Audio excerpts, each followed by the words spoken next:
Hello dear students, welcome to English class. Today in this class we will discuss how can we change active voice into passive voice. तो आज इस class में हम ये सीखेंगे कि किस तरह से एक्टिव वॉइस को हम पैसिव वॉइस में चेंज करते हैं. So let us see this sentence. The cat killed a snake.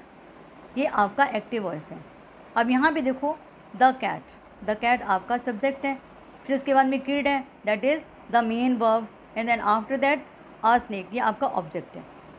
अब जब इसको पैसिव वॉइस में चेंज करेंगे तो क्या होगा, आ स्नेक जो इसका ऑब्जेक्ट है that will become the subject, तो वो इसका सब्जेक्ट बन जाएगा. तो सबसे पहले हम लिखेंगे आ स्नेक, फिर उसके बाद में हमने टेंस को रिकॉग्नाइज़ करना है, टेंस को पहचानना है कि कौन सा टेंस है ये. तो यहाँ पे आपका पास्ट इंडेफिनिट टेंस है, मीन्स यहाँ पे सेकंड फॉर्म दी हुई है.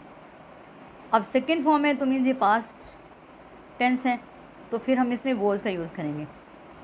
ये आपका हेल्पिंग वर्ब है जो वॉज वो लिखेंगे हम इसके बाद में. फिर उसके बाद में past participle means third form of the verb. अब किल्ड की सेकंड फॉर्म भी वही होती है और थर्ड फॉर्म भी वही होती है.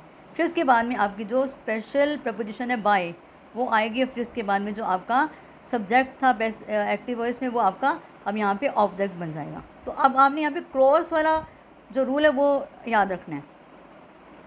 मीन जो आपका ऑब्जेक्ट है एक्टिव वॉइस में वो आपका पैसिव वॉइस में सब्जेक्ट बन जाएगा. फिर उसके बाद में आपने हेल्पिंग वर्ब लगाना है. फिर उसके बाद में third form of the verb means past participle, then आपने बाय वाली प्रपोजिशन लगानी है. फिर उसके बाद में आपका जो सब्जेक्ट था एक्टिव वॉइस में वो अब पैसिव वॉइस में आपका ऑब्जेक्ट बन जाएगा. और आपने इस तरह से ये वाले रूल को फॉलो करना है. मीन्स एक्टिव वॉइस में तो हम बात को सीधे सीधे बोलते हैं और जो सारा फोकस होता है हमारा वो सब्जेक्ट के ऊपर होता है. लेकिन जब पैसिव वॉइस में हम बात को थोड़ा घुमा फिरा के बोलते हैं. और अब जो आपका सारा फोकस है वो किसके ऊपर होता है, आपकी एक्शन के ऊपर. अब देखो अब थोड़ा इसको हिंदी में ट्रांसलेट करके देखते हैं. The cat killed a snake, कि एक कैट ने एक स्नेक को मारा. मतलब यहाँ पे ये दिखाने कि सब्जेक्ट ने कोई काम करे. अब यहाँ पे a snake was killed by the cat, कि एक स्नेक मारा गया कैट के द्वारा, कि एक सांप को मारा गया एक बिल्ली के द्वारा. तो यहाँ पे जो मेन फोकस है वो हमारा एक्शन के ऊपर है. बात सेम होती है लेकिन हम उसको दूसरे तरीके से बोलते हैं. एक्टिव वॉइस में हम बिल्कुल सीधे सीधे बोलते हैं और पैसिव वॉइस में हम थोड़ा सा उसको घुमा फिरा के बोलते हैं. अब यहाँ पे हम रूल्स करेंगे how can we change active voice into passive voice. अब देखो यहाँ पे सबसे पहले आपका सिंपल प्रेजेंट टेंस आ गया. सिंपल प्रेजेंट टेंस में आपका क्या होता है कि फर्स्ट फॉर्म आती है. अब एग्जांपल है यहाँ पे they make cars in Germany. अब यहाँ पे जो वर्ब है आपका वो क्या मेक. पहले आपका सब्जेक्ट आया दे है, फिर मेक आपका मेन वर्ब, फिर कार्स, फिर उसके बाद में आगे भी आ गया सेंटेंस इन जर्मनी. तो इन जर्मनी को भी हम नहीं लेंगे. अब यहाँ पे कार्स, क्योंकि यहाँ पे दे मेक कार्स, तो अब यहाँ पे कार्स आपका ऑब्जेक्ट है तो वो अब हमारा सब्जेक्ट बन जाएगा कार्स. और अब हम इज़ एम आर में से कोई एक चीज़ लगाएंगे. अब कार्स क्योंकि अब प्लूरल है तो यहाँ पे फिर हम प्लूरल वर्ब लगाएंगे. कार्स आर, फिर मेक की थर्ड फॉर्म आ जाएगी, वो क्या होती है make made. Third form made होती है in Germany.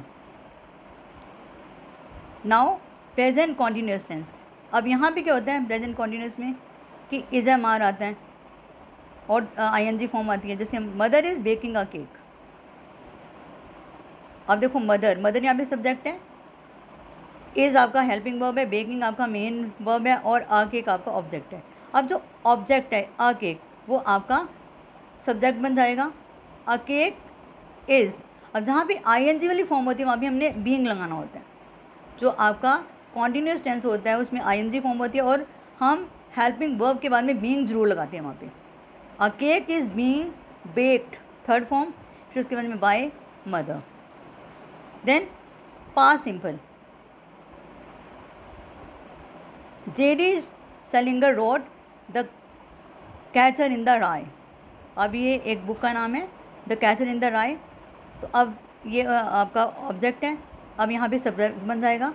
The Catcher in the Rye was written by JD Salinger. अब क्योंकि यहाँ पे हमने वॉज क्यों लिखा, क्योंकि ये हमारा पास्ट सिंपल टेंस है और यहाँ पे सेकंड फॉर्म लगी हुई है।